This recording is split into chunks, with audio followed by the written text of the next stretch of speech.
Black History Month and being Black in 2023. Alrighty, so and again, this is I'm going to express my personal opinions. My personal opinions are not the opinions of anybody at Simply Psych or at Mindful or anywhere else that I work or affiliate with. These are my ideas and my subjective observations and mine alone. So if you got a problem with it, you can shoot me an email at brian@drbriandixon.com. If there's something mental health related, feel free to send us a message over at hello@simplypsych.com. And then if you're going to be a jerk, then I'm just going to delete your email and not respond to it at all. So don't be a jerk. When it comes to being Black in 2023, so as y'all I'm sure have seen recently, there was the death of another Black person at the hands of police. The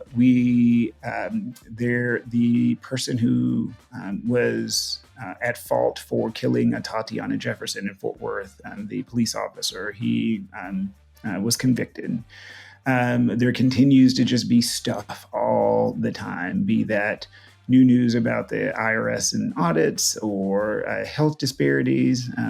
There was a recent publication that talked about the effect of structural racism on kids' brains. And so I saw some comments of people going, oh, here we go again with this wokeism and all this stuff. And I'm like, y'all, this is all borne out in science. And to boil it down super fast, anytime your body is stressed out, a little bit of stress is good because it helps prime your body to fight or flight or freeze or do what you need to do.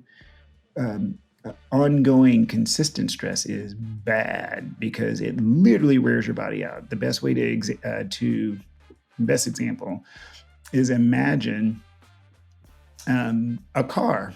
And in your car, let's say you need to go from Dallas to Fort Worth. Why? And not the other way, because who wants to live in Dallas? Man, I'm kidding. So let's say you're going from Dallas to Fort Worth and you need to get there really quickly. Well, what do? You get in your car and you push the pedal to the metal. Well, everybody knows that if you go 90 miles an hour and rev your car up that high, that's probably bad. Now, in the short term, it's very helpful because you get to Fort Worth really quickly. And most people know once I get there, I'm going to take my foot off the gas and let the car cool down or do whatever it needs to do. And most cars are built to handle that. Well, imagine if you drove from Dallas to Fort Worth at 90 miles an hour, you got to your destination and you put it in park, and then you kept the car on, and then you put a brick on the gas pedal and revved it up to go 90 miles an hour, but it's not going anywhere. What's going to happen to your engine? Well, you're going to burn it up. You're going to burn through your oil, you're going to burn through the gas. Your car's going to overheat, right? That's what it's like to be a Black person in 2023, is we're always on, either in the form of talking and educating, or the form of being afraid and living in fear that something's going to happen. Oh, you're going to get fired. Oh, you're going to say the wrong thing. You're going to look at the wrong person in the wrong way. And all of that, the technical term is oxidative stress. So when your body is kicking in overdrive, it creates a whole bunch of stress. And the byproducts of that stress start floating around and hitting different things. And it literally just wears through your tissues, it wears through your cells, and it breaks your body down. There's a psychological term called weathering, or sociological term, I guess you should say, called weathering. So if you look that up, some much smarter Black person than me thought up that concept, but it is true. It's like the weathering of a rock. When you get a drip of water over a long time, it changes the way the rock looks. If you get a high pressure on that rock for a really long time, it will literally degrade and create little divots and things. And so for a lot of Black people, especially in 2023, the weathering is more severe after COVID, because COVID really hit the Black community hard. The politics really hit the Black community hard. And it lays over all of the other stuff that was already going on. And so for this Black History 2023, I say to you, and I say to whether you're Black, white, or otherwise, I would ask for grace and understanding. So more patience with each other, more patience with yourself.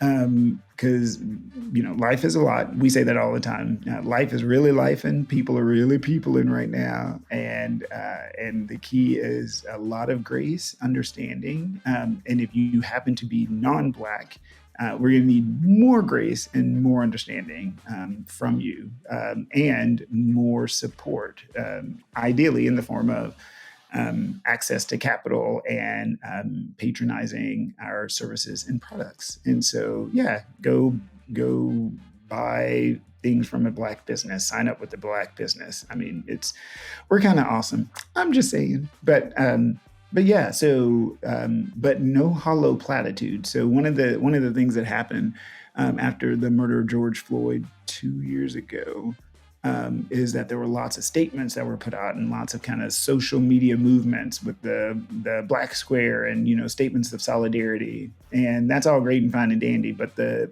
problem is weren't very many actions taken after that, and from Congress, kind of from the federal level or the local level.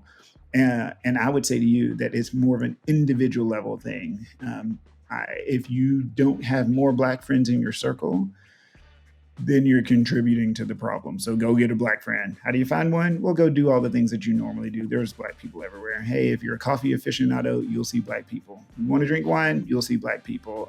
Dirt bike racing? I'm sure there's black folks around there somewhere. I don't know. I don't dirt bike race, but yeah. So just there's shared interest. How do you make a friend? Period. You go find someone that shares your interest, and put yourself out there and say, hey, I want to chit chat and see what happens.